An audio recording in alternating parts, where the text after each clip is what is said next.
Hi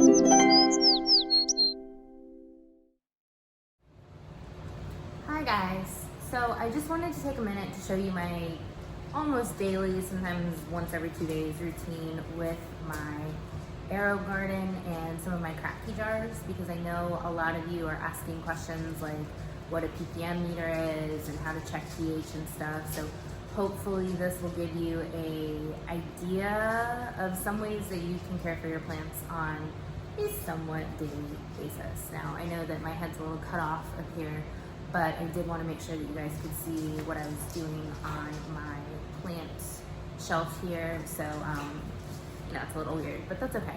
Hopefully this will help. So anyway, I have two different things going on here. I have my Kratky jars, and I have a variety of them, and then I have some Aerogardens.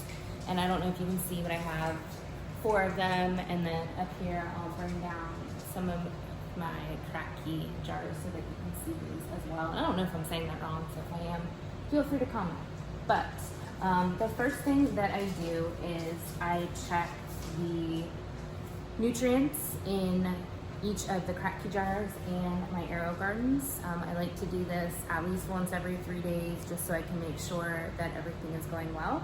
So I got this really cool ppm meter off of Amazon, and I'll post the link in the comments. It was like 10, 15 bucks, really not that expensive. And all you do is you turn it on and then you stick it in the water. So I'll do my Kratky jar first. It is reading 504 ppm.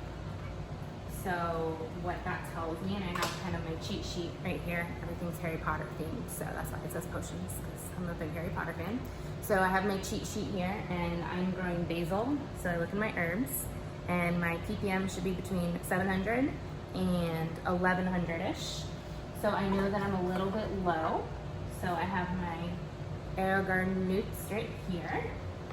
And I got these little pipettes on Amazon. They were like 100 for like 12 bucks, so super cheap. And I'm gonna take some of my nutrients, put it in the water, and I kind of squeeze it a couple of times to make sure to put some new water too, and make sure all the nutrients are out of my little pipette. Something else that I found that works really cool, I do have air stones, extra air stones, like I should say, in my Aerogarden, but in my Kratky jars, I don't. So I stuck a pipette, let's see if I can zoom in on that so you can see, in between the rocks, and every couple of hours, I mean, I don't like get up off the couch to do it or anything, but like if I'm walking by, I'll give the pipette a little squeeze, because that circulates the water and makes sure that nothing gets too still or, you know, algae or whatever. So I have those in all of my Kratky jars. And I just give it a little squeeze every once in a while, and it's kind of cool with these.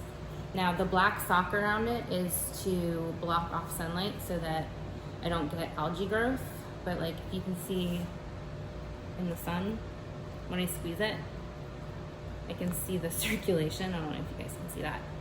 I can see the circulation of all the stuff in the water, so I feel like that's helpful. Okay. So I checked the ppm, it was a little low, I added some, and then the next thing I can do is I have a pH meter. Again, got it off Amazon for like, I don't know, 10, 15 bucks, not a lot at all. And I'll check the pH. Things, stick it in the water, 6.8, 6.9. Again, this is, there we go, 6.8. So this is an herb, and it should be about 6. So it's a little high, but nothing crazy. If it was probably over 7, I would do something. Let's pretend that it is over 7 so you can see what I would do. First thing I would do is I would double check to make sure that it was getting the right reading. So I bought this pH up and down kit off of Amazon, of course. My husband loves all the Amazon deliveries, definitely. So this was like maybe 20 bucks. But I like it because it's kind of a second line of double checking to make sure that your water is correct. So I'm gonna take one of my pipettes and my little test tube. And I know that I'm gonna need 2 full pipettes full of water. I want my little test tube to be half full. So let's see.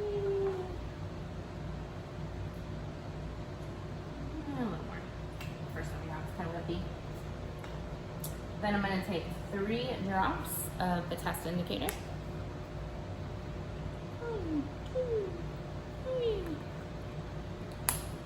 And put my cover back on, give it a little shake shake. It turns kind of like urine yellow, kind of gross. But if you look at the cover, which I love because I don't have to pull out directions every time, I can see that yellow is 6 and a darker yellow is 6.5.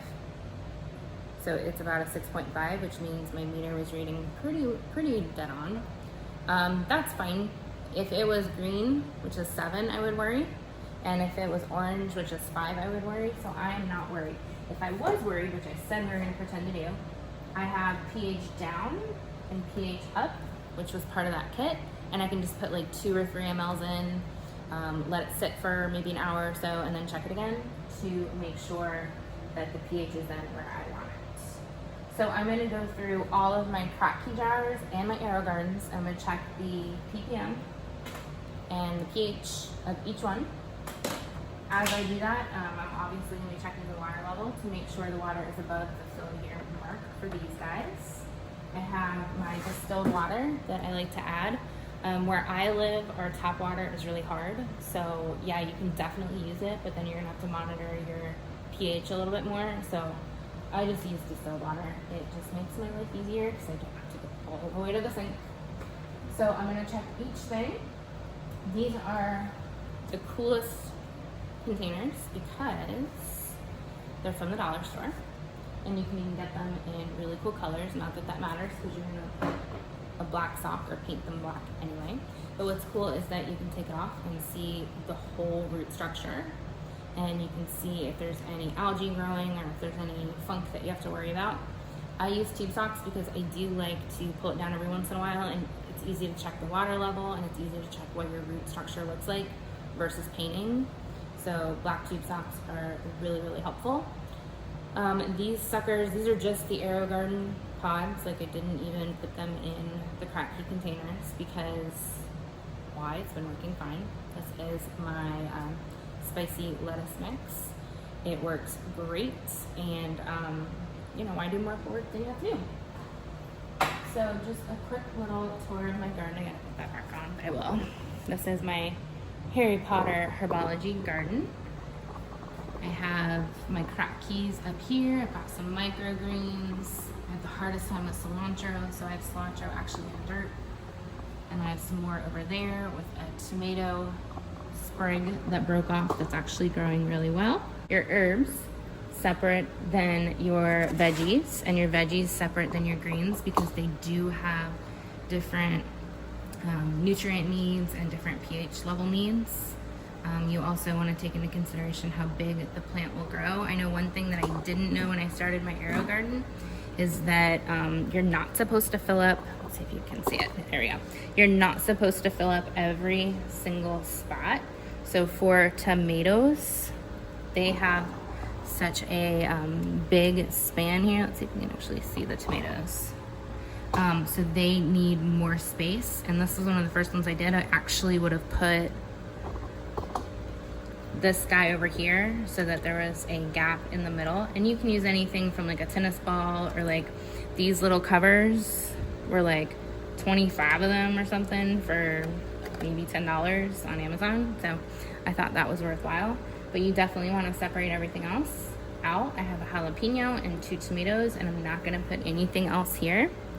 The only exception is I may start something here, like that basil over there. I started here, and then once it got to maybe an inch or 2, I moved it over here because you don't want it competing.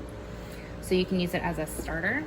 I also have all my Kratkys up here with these really cool lights that I, of course, got off, you can guess it, Amazon. And that helps everything get the amount of light that it needs.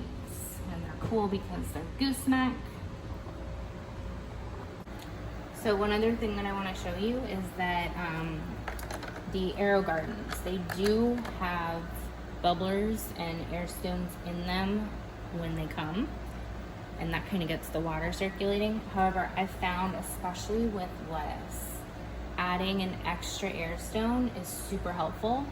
and it makes the lettuce a lot more lush and a lot crisper when you do go to eat it. So what I did is I got just a fish tank air stone. It's got 2 endings. I don't know if you guys can see them back here. So it's got 2 air stones that come with it. I just got it off Amazon. I feel like Amazon should totally give me commission for this video because I've said their name like 8 billion times. But what's cool is that the Aerogardens, if you can see in the back here, they actually have 2 openings that you pick out the little plug, and let me show you what that little plug looks like. Just a rubber little triangular plug, and you pick it out of the back, and then the tube goes right in, and you can put your air stone in the back. So I don't know if you guys can see, but the water is hopping and popping when I open the top. And I've got one back here and one back here so that each side gets equal. And I do this for my greens and my veggies. I don't do it for my herbs because they seem to be growing just fine without it. I don't know if you can see them down there. There's a ton. So far I just do it with these guys, and I'm going to eventually do it with my Kratkys, but I haven't done that yet. So there are just 2 air pumps. I have one here, and I have one back here. And they don't add a lot of extra noise. You can definitely hear the vibration, but it's not too bad. So there we go. Check out my carnivorous bog. I did notice that once I set up my little garden inside my house that I was getting just some little houseflies. The little guys, not the big guys. So this seems to take care of that. And I've got a sundew and 2 of the Venus flytraps, the red one and the regular one. And they seem to be doing quite a good job. And I've just got some moss around it. And every so often, I just make sure that the dirt is nice and moist. So I spray it with water, distilled water, and then there's some peat moss on the very bottom to hold in that moisture. So pretty cool. Bye guys.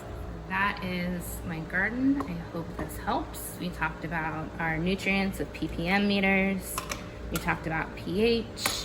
Oh, one last thing with tomatoes. They definitely need more nutrients than just what the Aerogarden nutrients give you. So CalMag is a really, really great product. I put probably, I don't know, 3 ml, 4 ml every week into my tomatoes so that they get extra magnesium and extra calcium that they need to blossom. If you have any questions, leave it in the comments. I hope this is helpful.